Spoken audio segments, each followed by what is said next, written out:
ಮಹಾಲಿಂಗೇಶ್ವರ ದೇವಸ್ಥಾನವು ದಕ್ಷಿಣ ಕನ್ನಡ ಜಿಲ್ಲೆಯ ಪಾವಂಜೆ ಗ್ರಾಮದ ಪ್ರಮುಖ ಧಾರ್ಮಿಕ ಮತ್ತು ಐತಿಹಾಸಿಕ ಕೇಂದ್ರಗಳಲ್ಲಿ ಒಂದಾಗಿದೆ. ಈ ದೇವಾಲಯವು ಪಾವಂಜೆ ಗ್ರಾಮದ ಒಂದು ಎತ್ತರದ ದಿಣ್ಣೆಯ ಮೇಲೆ ನೆಲೆಗೊಂಡಿದ್ದು, ಸುತ್ತಮುತ್ತಲಿನ ಪ್ರದೇಶಕ್ಕೆ ವಿಶೇಷವಾದ ಗಾಂಭೀರ್ಯ ಮತ್ತು ಪಾವಿತ್ರ್ಯವನ್ನು ನೀಡುತ್ತದೆ. ಹಿಂದೆ ಈ ದೇವಾಲಯವನ್ನು ಪಾಳಿವುಂಜ ಮಹಾದೇವ ಎಂಬ ಹೆಸರಿನಿಂದ ಕರೆಯಲಾಗುತ್ತಿತ್ತು ಎಂಬ ಉಲ್ಲೇಖಗಳು ದೊರೆಯುತ್ತವೆ. ಇದು ಕೇವಲ ಒಂದು ಸಾಮಾನ್ಯ ಶಿವಾಲಯವಲ್ಲದೆ ಒಂದು ಸೀಮಾ ದೇವಸ್ಥಾನವಾಗಿ ತನ್ನದೇ ಆದ ವಿಶಿಷ್ಟ ಸ್ಥಾನವನ್ನು ಹೊಂದಿದೆ. ಸೀಮಾ ದೇವಸ್ಥಾನವೆಂದರೆ ಒಂದು ನಿರ್ದಿಷ್ಟ ಪ್ರದೇಶದ ಜನರ ಧಾರ್ಮಿಕ, ಸಾಮಾಜಿಕ ಮತ್ತು ಸಾಂಸ್ಕೃತಿಕ ಜೀವನದ ಕೇಂದ್ರವಾಗಿರುವ ದೇವಾಲಯ. ಈ ಕಾರಣದಿಂದಾಗಿ ಪಾವಂಜೆ ಮಹಾಲಿಂಗೇಶ್ವರ ದೇವಸ್ಥಾನವು ಶತಮಾನಗಳಿಂದಲೂ ಸ್ಥಳೀಯ ಜನರ ಭಕ್ತಿ, ನಂಬಿಕೆ ಮತ್ತು ಆಚರಣೆಗಳ ಪ್ರಮುಖ ಆಧಾರವಾಗಿದೆ. ಈ ದೇವಾಲಯದ ಭೌಗೋಳಿಕ ಸ್ಥಾನಮಾನವೇ ಅದರ ವಿಶೇಷತೆಯನ್ನು ಹೆಚ್ಚಿಸುತ್ತದೆ. ಎತ್ತರದ ದಿಣ್ಣೆಯ ಮೇಲೆ ನಿರ್ಮಿಸಲ್ಪಟ್ಟಿರುವ ಈ ದೇವಸ್ಥಾನದ ಸುತ್ತಲೂ ನಂದಿನಿ ನದಿ ತನ್ನ ಸುಂದರವಾದ ಹರಿವಿನಿಂದ ಪ್ರಕೃತಿಯ ಸೌಂದರ್ಯವನ್ನು ಹೆಚ್ಚಿಸುತ್ತದೆ. ನಂದಿನಿ ನದಿಯು ಪೂರ್ವ ದಿಕ್ಕಿನಿಂದ ಹರಿದು ದಕ್ಷಿಣಾಭಿಮುಖವಾಗಿ ಸಾಗುತ್ತಾ ನಂತರ ಪಶ್ಚಿಮಕ್ಕೆ ತಿರುಗುವ ಪ್ರದೇಶದ ಸುತ್ತಿನ ಉತ್ತರದ ದಡದಲ್ಲಿ ಈ ದೇವಾಲಯವು ಸ್ಥಿತಿಯಾಗಿದೆ. ನದಿ, ಗುಡ್ಡ ಮತ್ತು ದೇವಾಲಯದ ಸಂಯೋಜನೆಯು ಈ ಸ್ಥಳಕ್ಕೆ ಒಂದು ವಿಶಿಷ್ಟವಾದ ಆಧ್ಯಾತ್ಮಿಕ ವಾತಾವರಣವನ್ನು ಒದಗಿಸಿದೆ. ಎತ್ತರದ ಪ್ರದೇಶದಲ್ಲಿರುವುದರಿಂದ ದೇವಾಲಯವು ಬಹಳ ದೂರದಿಂದಲೇ ಗೋಚರಿಸುತ್ತದೆ. ಪಾವಂಜೆ ಗ್ರಾಮದತ್ತ ಆಗಮಿಸುವವರಿಗೆ ಮೊದಲು ಕಾಣಿಸಿಕೊಳ್ಳುವ ಪ್ರಮುಖ ಗುರುತುಗಳಲ್ಲಿ ಈ ಮಹಾಲಿಂಗೇಶ್ವರ ದೇವಸ್ಥಾನವೂ ಒಂದಾಗಿದೆ. ಈ ದೇವಾಲಯದ ಇರುವಿಕೆಯೇ ಗ್ರಾಮಕ್ಕೆ ಒಂದು ವಿಶಿಷ್ಟವಾದ ಘನತೆ, ಐತಿಹಾಸಿಕ ಹಿನ್ನೆಲೆ ಮತ್ತು ಧಾರ್ಮಿಕ ಮಹತ್ವವನ್ನು ನೀಡಿದೆ. ದೇವಾಲಯಕ್ಕೆ ಎತ್ತರದ ದಿಣ್ಣೆಯ ಮೇಲಕ್ಕೆ ಏರುವ ದಾರಿಯಿದೆ. ಗುಡ್ಡದ ತುದಿಯನ್ನು ತಲುಪಿದಾಗ ಮಧ್ಯಮ ಗಾತ್ರದ ದೇವಾಲಯದ ಕಟ್ಟಡವೂ ಕಾಣಿಸುತ್ತದೆ. ಈ ದೇವಾಲಯದ ನಿರ್ಮಾಣ ಶೈಲಿಯಲ್ಲಿ ದಕ್ಷಿಣ ಭಾರತದ ಪಾರಂಪರಿಕ ದೇವಾಲಯ ವಾಸ್ತುಶಿಲ್ಪದ ಲಕ್ಷಣಗಳು ಸ್ಪಷ್ಟವಾಗಿ ಗೋಚರಿಸುತ್ತವೆ. ದೇವಾಲಯದ ಮುಖ್ಯ ಭಾಗವು ಚತುರಸ್ತಂಭ ಗೃಹವನ್ನು ಹೊಂದಿದ್ದು, ಅದರ ಎದುರು ಭಾಗದಲ್ಲಿ ತೆರೆಯಾದ ಮಂಟಪವಿದೆ. ಈ ಮಂಟಪವು ಭಕ್ತರು ಸೇರಲು, ಪೂಜಾ ಕಾರ್ಯಕ್ರಮಗಳನ್ನು ವೀಕ್ಷಿಸಲು ಮತ್ತು ಧಾರ್ಮಿಕ ಆಚರಣೆಗಳಲ್ಲಿ ಪಾಲ್ಗೊಳ್ಳಲು ಅನುಕೂಲವಾಗುವ ರೀತಿಯಲ್ಲಿ ನಿರ್ಮಿಸಲಾಗಿದೆ. ದೇವಾಲಯದ ಸುತ್ತಲೂ ಪ್ರಾಕಾರವಿದ್ದು, ಅದರ ಹೊರಭಾಗದಲ್ಲಿ ವಿಶಾಲವಾದ ಹೊರಾಂಗಣ ಪ್ರದೇಶವಿದೆ. ಈ ವಿನ್ಯಾಸವು ದೇವಾಲಯದ ಪ್ರಾಚೀನ ನಿರ್ಮಾಣ ಪದ್ಧತಿಯನ್ನು ಪ್ರತಿಬಿಂಬಿಸುತ್ತದೆ. ದೇವಾಲಯದ ನೈಋತ್ಯ ದಿಕ್ಕಿನಲ್ಲಿ ಗಣಪತಿಯ ಸಣ್ಣ ಗುಡಿಯಿದ್ದು, ಇದು ದೇವಾಲಯದ ಪರಿವಾರ ದೇವತೆಗಳ ಆರಾಧನಾ ಪರಂಪರೆಯನ್ನು ಸೂಚಿಸುತ್ತದೆ. ಶಿವಾಲಯಗಳಲ್ಲಿ ಗಣಪತಿಯ ಆರಾಧನೆಗೆ ವಿಶೇಷ ಸ್ಥಾನವಿದ್ದು, ಯಾವುದೇ ಶುಭ ಕಾರ್ಯಕ್ಕೂ ಮೊದಲು ವಿಘ್ನ ನಿವಾರಕನಾದ ಗಣಪತಿಯನ್ನು ಪೂಜಿಸುವ ಸಂಪ್ರದಾಯ ಇಲ್ಲಿ ಸಹ ಕಂಡುಬರುತ್ತದೆ. ದೇವಾಲಯದ ವಾಯುವ್ಯ ಭಾಗದಲ್ಲಿ ವಿಜಯನಗರ ಅರಸ ಇಮ್ಮಡಿ ದೇವರಾಯನ ಕಾಲಕ್ಕೆ ಸಂಬಂಧಿಸಿದ ದಾನ ಶಾಸನವಿದೆ. ಈ ಶಾಸನವು ದೇವಾಲಯದ ಇತಿಹಾಸವನ್ನು ತಿಳಿದುಕೊಳ್ಳಲು ಅತ್ಯಂತ ಮಹತ್ವದ ದಾಖಲೆಗಳಲ್ಲಿ ಒಂದಾಗಿದೆ. ಶಾಸನದ ಮೂಲಕ ವಿಜಯನಗರ ಸಾಮ್ರಾಜ್ಯದ ಕಾಲದಲ್ಲಿ ಈ ದೇವಾಲಯಕ್ಕೆ ದೊರೆತ ರಾಜಾಶ್ರಯ, ಧಾರ್ಮಿಕ ವ್ಯವಸ್ಥೆ ಮತ್ತು ಸಾಮಾಜಿಕ ಪರಿಸ್ಥಿತಿಗಳ ಕುರಿತು ಮಾಹಿತಿಯನ್ನು ಪಡೆಯಬಹುದು. ದೇವಾಲಯದ ಎದುರು ಭಾಗದಲ್ಲಿರುವ ಬಲಿಕಲ್ಲು ಕೂಡ ವಿಶೇಷ ಗಮನ ಸೆಳೆಯುತ್ತದೆ. ಇದು ಎತ್ತರವಾಗಿದ್ದು, ಅದರ ಶಿಲ್ಪರಚನೆಯ ಕ್ರಮವು ವಿಜಯನಗರ ಶಿಲ್ಪಕಲೆಯ ಪ್ರಭಾವವನ್ನು ತೋರಿಸುತ್ತದೆ. ಬಲಿಕಲ್ಲುಗಳು ಸಾಮಾನ್ಯವಾಗಿ ದೇವಾಲಯದ ಪೂಜಾ ಕ್ರಮಗಳಲ್ಲಿ ಪ್ರಮುಖ ಪಾತ್ರ ವಹಿಸುತ್ತವೆ. ದೇವರಿಗೆ ಸಲ್ಲಿಸುವ ನೈವೇದ್ಯ ಮತ್ತು ಧಾರ್ಮಿಕ ವಿಧಿವಿಧಾನಗಳ ಭಾಗವಾಗಿ ಇವುಗಳನ್ನು ಬಳಸಲಾಗುತ್ತವೆ. ಪಾವಂಜೆ ಮಹಾಲಿಂಗೇಶ್ವರ ದೇವಸ್ಥಾನದ ಬಲಿಕಲ್ಲಿನ ವಿನ್ಯಾಸವು ಆ ಕಾಲದ ಶಿಲ್ಪಿಗಳ ಕಲಾ ನೈಪುಣ್ಯವನ್ನು ಪ್ರತಿಬಿಂಬಿಸುತ್ತದೆ.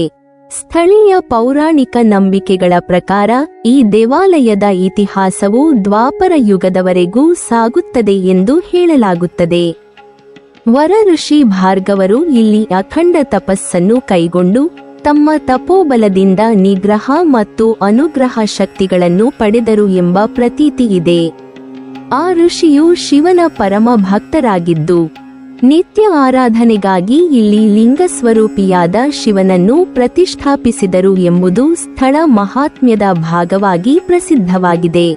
ಈ ಘಟನೆಯ ನಂತರ ಪಾವಂಜೆ ಪ್ರದೇಶದಲ್ಲಿ ಶಿವಾರಾಧನೆಯ ಪರಂಪರೆ ಬೆಳಗಿತು ಎಂಬ ನಂಬಿಕೆ ಇಂದಿಗೂ ಭಕ್ತರಲ್ಲಿ ಜೀವಂತವಾಗಿದೆ.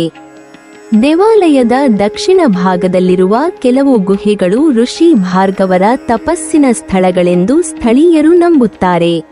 ಆದರೆ ಈ ನಂಬಿಕೆಯನ್ನು ದೃಢೀಕರಿಸುವಂತಹ ಐತಿಹಾಸಿಕ ಅಥವಾ ಪುರಾತತ್ವ ದಾಖಲೆಗಳು ಲಭ್ಯವಿಲ್ಲ.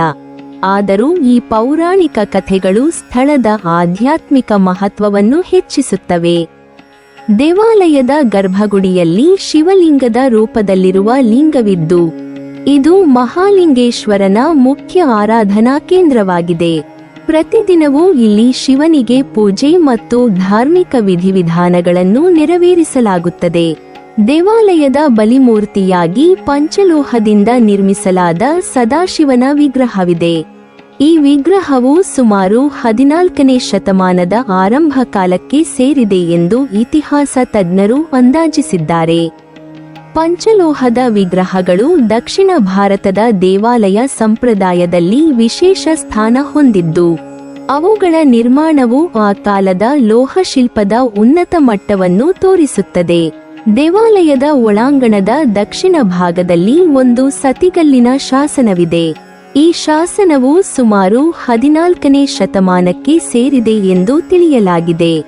ಸತಿಗಲ್ಲುಗಳು ಆ ಕಾಲದ ಸಾಮಾಜಿಕ ಮತ್ತು ಧಾರ್ಮಿಕ ಆಚರಣೆಗಳ ಕುರಿತು ಮಾಹಿತಿ ನೀಡುವ ಪ್ರಮುಖ ಪುರಾತತ್ವ ಸಾಕ್ಷ್ಯಗಳಾಗಿವೆ. ಈ ಶಾಸನದ ಹೆಚ್ಚಿನ ಭಾಗವು ಕಾಲಕ್ರಮೇಣ ನೆಲದ ಅಡಿಯಲ್ಲಿ ಹುದುಗಿ ಹೋಗಿರುವುದರಿಂದ ಸಂಪೂರ್ಣ ಮಾಹಿತಿಯನ್ನು ಓದಲು ಸಾಧ್ಯವಾಗಿಲ್ಲ.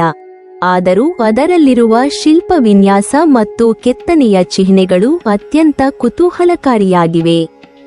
ಈ ಸತಿಗಲ್ಲಿನಲ್ಲಿರುವ ಸಂಕೇತಗಳು ಪಾವಂಜೆಯ ಧಾರ್ಮಿಕ ಮತ್ತು ಸಾಮಾಜಿಕ ಇತಿಹಾಸವನ್ನು ಅಧ್ಯಯನ ಮಾಡುವವರಿಗೆ ಮಹತ್ವದ ವಿಷಯವಾಗಿದೆ. ದೇವಾಲಯದ ಒಳಾಂಗಣದಲ್ಲಿ 2 ಪ್ರಮುಖ ಶಾಸನಗಳಿವೆ. ಅವುಗಳಲ್ಲಿ ಒಂದು ಶಾಸನವು ಬಹಳಷ್ಟು ಹಾಳಾಗಿರುವುದರಿಂದ ಅದನ್ನು ಓದಲು ಸಾಧ್ಯವಾಗಿಲ್ಲ. ಆದರೆ ಗರ್ಭಗುಡಿಯ ಸಮೀಪದಲ್ಲಿರುವ ಮತ್ತೊಂದು ದೊಡ್ಡ ಗಾತ್ರದ ಶಿಲಾಶಾಸನವು ಸಾಕಷ್ಟು ಉತ್ತಮ ಸ್ಥಿತಿಯಲ್ಲಿದ್ದು ಇದು ವಿಜಯನಗರ ಸಾಮ್ರಾಜ್ಯದ ಅರಸ ಇಮ್ಮಡಿ ದೇವರಾಯನ ಆಳ್ವಿಕೆಯ ಕಾಲಕ್ಕೆ ಸೇರಿದೆ. ಈ ಶಾಸನವು ದೇವಾಲಯದ ಇತಿಹಾಸ, ಅದರ ಆಡಳಿತ ವ್ಯವಸ್ಥೆ, ಆ ಕಾಲದ ಸಾಮಾಜಿಕ ಪರಿಸ್ಥಿತಿ ಮತ್ತು ಪಾವಂಜೆ ಪ್ರದೇಶದ ಮಹತ್ವವನ್ನು ತಿಳಿದುಕೊಳ್ಳಲು ಅತ್ಯಂತ ಉಪಯುಕ್ತವಾಗಿದೆ. ಈ ಶಾಸನದ ಮೂಲಕ ವಿಜಯನಗರ ಕಾಲದಲ್ಲಿ ಪಾವಂಜೆ ಪ್ರದೇಶವು ಧಾರ್ಮಿಕವಾಗಿ ಮತ್ತು ಸಾಮಾಜಿಕವಾಗಿ ಹೇಗೆ ಅಭಿವೃದ್ಧಿ ಹೊಂದಿತ್ತು ಎಂಬುದರ ಕುರಿತು ಅರಿವು ಪಡೆಯಬಹುದು. ಪಾವಂಜೆ ಮಹಾಲಿಂಗೇಶ್ವರ ದೇವಸ್ಥಾನದ ಸುತ್ತಮುತ್ತಲಿನ ಇತರ ದೇವಾಲಯಗಳು ಮತ್ತು ಆರಾಧನಾ ಕೇಂದ್ರಗಳು ಈ ಪ್ರದೇಶದ ಧಾರ್ಮಿಕ ವೈವಿಧ್ಯತೆಯನ್ನು ತೋರಿಸುತ್ತವೆ. ದೇವಾಲಯದ ಗುಡ್ಡದಿಂದ ಕೆಳಗೆ ಇಳಿಯುವ ಮಾರ್ಗದಲ್ಲಿ ರಕ್ತೇಶ್ವರಿ ದೇವಿಯ ಗುಡಿಯಿದೆ. ರಕ್ತೇಶ್ವರಿ ಆರಾಧನೆಯು ಈ ಪ್ರದೇಶದ ಶಕ್ತಿ ಪರಂಪರೆಯ ಒಂದು ಭಾಗವಾಗಿದೆ. ಈ ಗುಡಿಯ ನೈಋತ್ಯ ಭಾಗದ ಕೆಳಭಾಗದಲ್ಲಿ ನಾಗಾರಾಧನೆಯ ಕುರುಹುಗಳು ಕಂಡುಬರುತ್ತವೆ. ನಾಗಾರಾಧನೆಯು ಕರಾವಳಿ ಕರ್ನಾಟಕದ ಜನಪದ ಧಾರ್ಮಿಕ ಸಂಪ್ರದಾಯದಲ್ಲಿ ಪ್ರಮುಖ ಸ್ಥಾನ ಹೊಂದಿದ್ದು ಪಾವಂಜೆಯಲ್ಲಿಯೂ ಈ ಪರಂಪರೆ ಮುಂದುವರಿದಿದೆ. ಗುಡ್ಡದಿಂದ ಕೆಳಕ್ಕೆ ಇಳಿದ ನಂತರ ಎಡಭಾಗದಲ್ಲಿ ದುರ್ಗಾಪರಮೇಶ್ವರಿ ದೇವಾಲಯವಿದೆ. ರಕ್ತೇಶ್ವರಿ ದೇವಾಲಯದ ಒಳಾಂಗಣದಲ್ಲಿರುವ ಸತಿಗಲ್ಲು, ದುರ್ಗಾಪರಮೇಶ್ವರಿ ದೇವಾಲಯ ಮತ್ತು ಇತರ ಶಕ್ತಿ ಆರಾಧನಾ ಕೇಂದ್ರಗಳು ಪಾವಂಜೆ ಪ್ರದೇಶದಲ್ಲಿ ಶಕ್ತಿಪೂಜೆಯ ಸಂಪ್ರದಾಯವು ಪ್ರಾಚೀನ ಕಾಲದಿಂದಲೂ ಪ್ರಚಲಿತದಲ್ಲಿತ್ತು ಎಂಬುದನ್ನು ಸೂಚಿಸುತ್ತವೆ. ಗುಡ್ಡದ ಕೆಳಭಾಗದ ಪಶ್ಚಿಮ ದಿಕ್ಕಿನಲ್ಲಿ ಜ್ಞಾನಶಕ್ತಿ ಸುಬ್ರಹ್ಮಣ್ಯ ದೇವಾಲಯವಿದೆ. ಈ ಎಲ್ಲಾ ದೇವಾಲಯಗಳು ಸೇರಿ ಪಾವಂಜೆಯನ್ನು ಒಂದು ಪ್ರಮುಖ ಧಾರ್ಮಿಕ ಕ್ಷೇತ್ರವನ್ನಾಗಿ ರೂಪಿಸಿವೆ. ಇತರ ಪ್ರಾಚೀನ ದೇವಾಲಯಗಳಂತೆ ಪಾವಂಜೆ ಮಹಾಲಿಂಗೇಶ್ವರ ದೇವಸ್ಥಾನದಲ್ಲಿಯೂ ಭಕ್ತರಿಗೆ ತೀರ್ಥ, ಗಂಧ ಮತ್ತು ಪ್ರಸಾದವನ್ನು ನೀಡುವ ಸಂಪ್ರದಾಯವಿದೆ. ಇಲ್ಲಿ ವಿವಿಧ ರೀತಿಯ ಪೂಜಾ ಸೇವೆಗಳು ನಡೆಯುತ್ತವೆ. ವಿಶೇಷವಾಗಿ ರುದ್ರಾಭಿಷೇಕ, ಈಶ್ವರ ದೇವರ ರಂಗಪೂಜೆ ಕಾಣಿಕೆ, ಶತರುದ್ರಾಭಿಷೇಕ ಕಾಣಿಕೆ, ತುಲಾಭಾರ ಸೇವೆ ಮುಂತಾದ ಧಾರ್ಮಿಕ ಸೇವೆಗಳನ್ನು ಭಕ್ತರು ನೆರವೇರಿಸುತ್ತಾರೆ. ಶಿವನಿಗೆ ಸಂಬಂಧಿಸಿದ ಈ ಪೂಜಾ ವಿಧಾನಗಳು ಭಕ್ತರ ನಂಬಿಕೆ ಮತ್ತು ದೇವಾಲಯದ ಸಂಪ್ರದಾಯವನ್ನು ಪ್ರತಿಬಿಂಬಿಸುತ್ತವೆ. ದೇವಾಲಯಕ್ಕೆ ಸೇರಿದ ಒಂದು ಪವಿತ್ರ ಕಲ್ಯಾಣಿಯೂ ಇದೆ. ಈ ಕಲ್ಯಾಣಿಯನ್ನು ದೇವರ ಧಾರ್ಮಿಕ ಕಾರ್ಯಗಳಿಗೆ ಮಾತ್ರ ಬಳಸಲಾಗುತ್ತದೆ.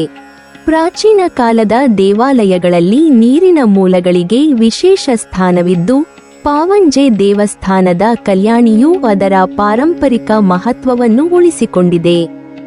ದೇವಾಲಯದ ಪರಿಸರ, ನದಿ, ಗುಡ್ಡ ಮತ್ತು ಪವಿತ್ರ ಜಲಮೂಲಗಳು ಸೇರಿ ಈ ಕ್ಷೇತ್ರದ ನೈಸರ್ಗಿಕ ಮತ್ತು ಧಾರ್ಮಿಕ ಸೌಂದರ್ಯವನ್ನು ಹೆಚ್ಚಿಸುತ್ತವೆ.